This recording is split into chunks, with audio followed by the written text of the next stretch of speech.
Bir bunların yatışına bak. Ay Allah. Bu ne yatıştı? Hii. Allah Allah Allah.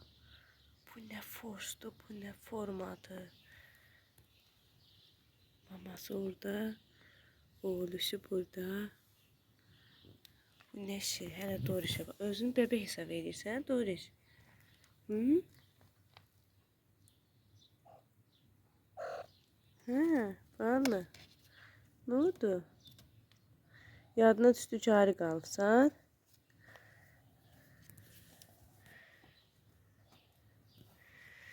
Hala bunu yatışdı.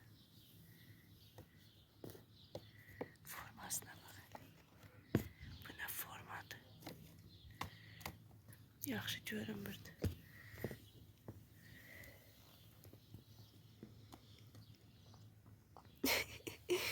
Allah ne şirindidir ay Allah.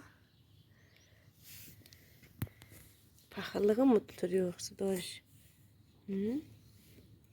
Yoksa paxıllığı mı tutur? Hamı yatır bunun hərəkətinə bak. Hələ buna bak. Sen niye yatmırsan?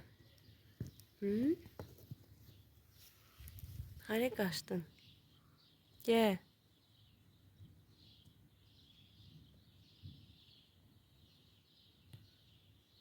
Oğluşumuzun adını kızlarımız Simon koyup.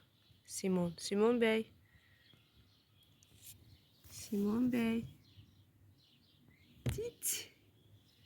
Cit. Gel oynayaq, gel. Gel sen de gel yat bunlarla gel.